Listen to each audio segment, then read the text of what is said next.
안녕하세요. 김태훈 목사입니다. 뚜벅뚜벅 메시지. 오늘은 태도 시리즈 두 번째. 오늘은 언어, 말에 대한 것을 테마로 삼아서 함께 말씀을 나눕니다.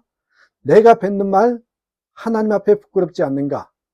내가 뱉는 말, 하나님 앞에 부끄럽지 않는가? 야고보서 3장 5절에서 10절의 말씀 가지고 함께 뚜벅뚜벅 걸어가겠습니다. 여러분 아십니까? 이 말은 작지만, 언어는 작지만 인생을 이끌어간다는 거. 어느 날 한 성도가 이렇게 고백했습니다. 목사님, 저도 모르게 가족에게 말이 험해졌습니다.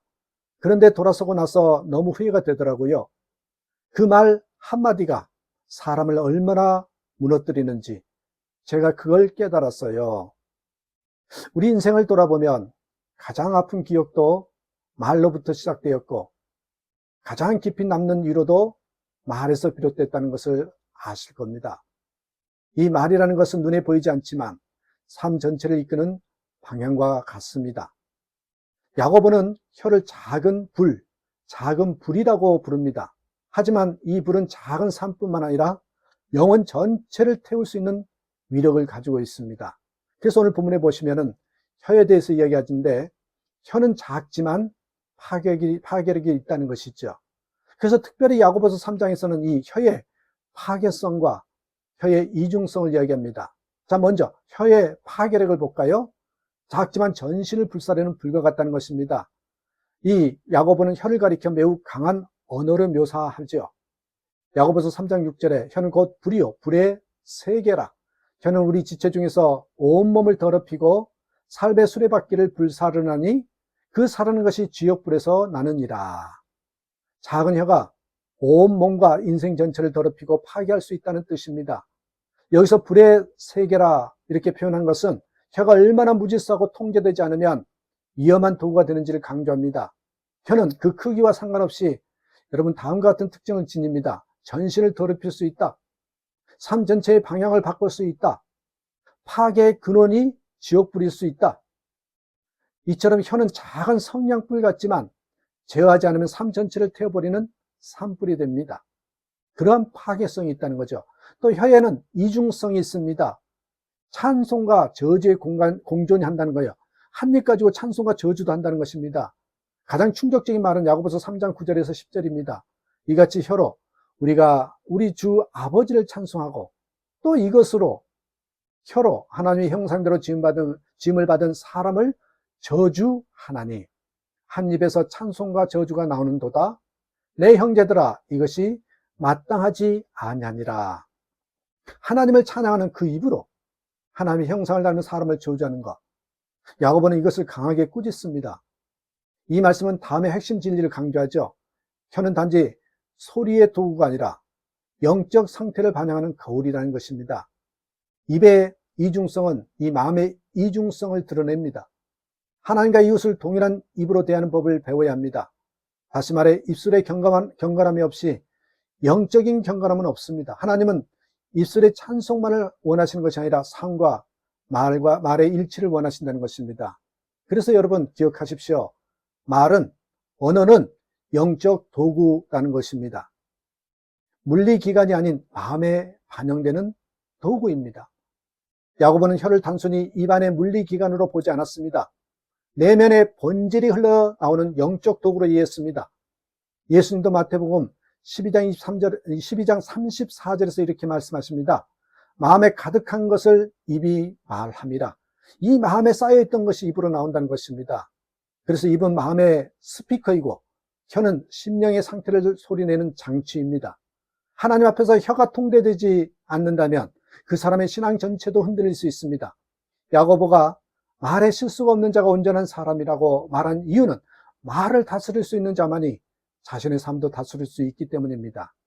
그렇습니다. 그래서 말은 내 영성의 리트머스지와 같습니다. 찬양할 땐 할렐루야를 외치고 기도할 땐 주여를 부르짖지만 일상에서는 쉽게 불평이 나오고 누군가에겐 상처 주는 말을 아무렇지 않게 내뱉습니다. 예수님이 이렇게 말씀하십니다. 누가복음 6장 45절에서 선한 사람은 마음에 쌓은 선에서 선을 내고 악한 사람은 그 쌓은 악에서 악을 내나니 이는 마음에 가득한 것을 입으로 말합니다. 그렇습니다. 입술은 마음의 스피커입니다. 내가 자꾸 내뱉은 말에는 내 속 사람의 상태가 드러나는 것입니다. 한 번은 오래된 장로님 가정에서 있었던 일입니다. 남편은 말이 거치고 직설적이어서 아내를 자주 상처 줬습니다. 오랜 결혼 생활 속에 말은 점점 무기가 되었고 어느 순간 둘은 대화조차 거의 하지 않게 되었죠. 그런 중에 남편이 설교 말씀을 듣고 마음을 다잡습니다.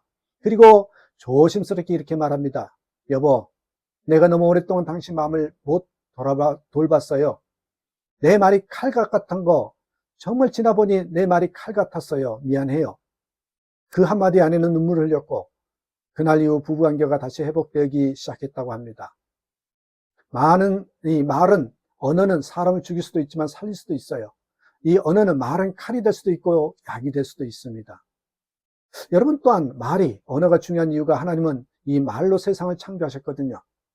창세기 1장에 보면 하나님의 세상을 말씀으로 창조하셨다 그랬습니다. 하나님이 이르시되 빛이 있으라 하시니 빛이 있었고, 하나님은 이 말씀으로 세상을 만드셨고, 예수님도 뭐라 그래요? 말씀이 육신이 되어 이 땅에 오셨다고 했잖아요.